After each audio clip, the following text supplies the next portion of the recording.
Assalamualaikum warahmatullahi wabarakatuh. Perkenalkan, nama saya Iqbal Ahmad, NIM 200017048, Prodi Sastra Indonesia Universitas Negeri Padang tahun 2020.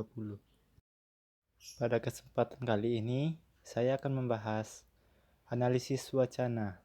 Wacana adalah komunikasi pikiran atau gagasan melalui bahasa. Dalam wujud lisan dapat berupa percakapan dan tuturan, seperti ceramah dan khutbah. Dan dalam wujud tulisan dapat berupa suatu karangan ilmiah.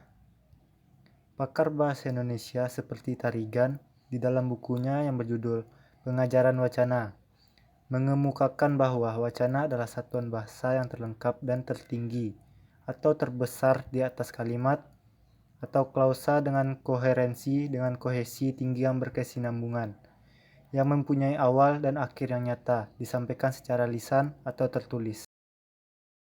Wacana mempunyai unsur-unsur yang penting, yang merupakan hakikat dari wacana itu sendiri. Unsur-unsur tersebut sebagai berikut.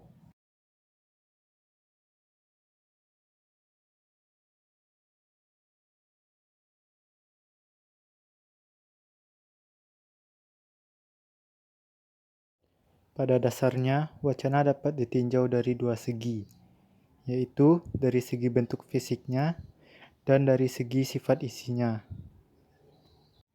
Dari segi bentuk fisiknya, wacana dapat dibedakan dalam dua bentuk. Yang pertama adalah wacana monolog.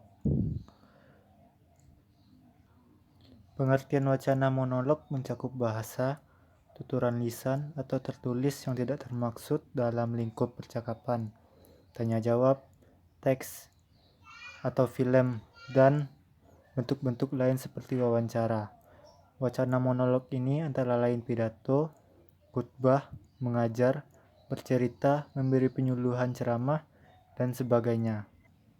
Wacana yang kedua ialah wacana dialog.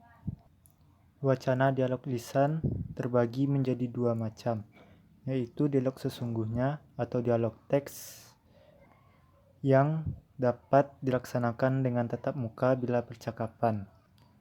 Dan dialog sesungguhnya adalah dialog yang betul-betul memerlukan percakapan spontan. Dialog ini tidak selalu diartikan percakapan dua orang, tetapi juga lebih dari dua orang. Oleh karena itu, dialog ini diartikan dengan dua belah pihak, yaitu pihak pendengar dan pihak pembaca. Secara umum, wacana berdasarkan sifat dapat dibagi menjadi wacana fiksi dan non-fiksi. Wacana fiksi adalah wacana yang bentuk dan isinya lebih bersifat imajinasi atau subjektif. Berdasarkan sifatnya yang imajinatif, wacana fiksi dapat dicontohkan dengan bentuk wacana puisi dan wacana drama. Yang kedua ialah wacana non-fiksi, merupakan kebalikan dari wacana fiksi, yaitu wacana memperhatikan aturan dan disampaikan dengan cara yang ilmiah. Wacana ini dapat dipertanggungjawabkan kebenarannya karena bersifat objektif. Contoh dari wacana non-fiksi adalah laporan penelitian, makalah, dan sebagainya. Sementara itu, Anton Melionov membedakan wacana berdasarkan sifat menjadi wacana interaksi dan wacana transaksi. Wacana interaksi adalah wacana yang mementingkan sifat hubungan timbal balik. Wacana ini menekankan fungsi dalam menciptakan hubungan sosial dan personal pada pendengarnya. Yang kedua, wacana transaksi merupakan wacana yang menekankan pengekspresian isi atau informasi yang ditujukan kepada pembaca atau pendengar. Contohnya seperti ceramah, cerpen, novel, dan pidato. Sebuah wacana dapat digolongkan pada wacana yang baik apabila wacana tersebut memenuhi kriteria wacana yang baik.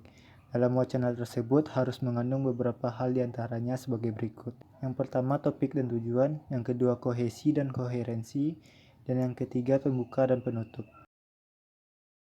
Pertama, topik dan tujuan. Topik atau pokok pembicaraan merupakan landasan untuk mencapai tujuan dalam pembicaraan. Di atas pokok pembicaraan itulah kita menempatkan tujuan yang kita harapkan. Dengan demikian, topik dan tujuan bertalian sangat erat dengan tanggapan yang diharapkan dari pendengar atau membaca. Kedua, wacana harus kohesif dan koherensif. Arti kata kohesi adalah hubungan yang erat atau padu.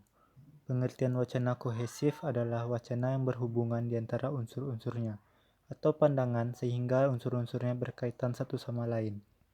Menurut Graf 1987, yang dimaksud dengan koherensi adalah hubungan timbal balik antar kalimat, mudah dipahami tanpa kesulitan. Pembaca mudah mengikuti jalan pikiran penulis, tanpa terasa loncat-loncatan pikiran yang membingungkan. Sebagai contoh, ayah dan ibu bangun pagi-pagi karena ia akan bekerja. Kalimat di atas tidak kohesif, karena ia tidak jelas. Mengacu kepada siapa? Apakah kepada ayah atau kepada ibu? Ketiga, wacana harus mempunyai pembuka. Wacana yang baik adalah wacana yang mempunyai pembuka dan penutup. Bagian awal adalah bagian pembuka, dan yang menghantarkan pokok pikiran dalam wacana itu. Sering pengarang atau penutur mulai dengan beberapa kalimat yang merangkum seluruh cerita. Bagian penutup yaitu kalimat-kalimat atau alinea yang dimaksud untuk mengakhiri wacana. Alinea ini mengandung kesimpulan pendapat dari apa yang telah diuraikan dalam bagian isi wacana. Baiklah, hanya itu materi yang dapat saya sampaikan pada kesempatan kali ini. Apabila terdapat kesalahan dalam kata ataupun penyampaian materi, agar dimaafkan. Saya mengucapkan terima kasih. Wassalamualaikum.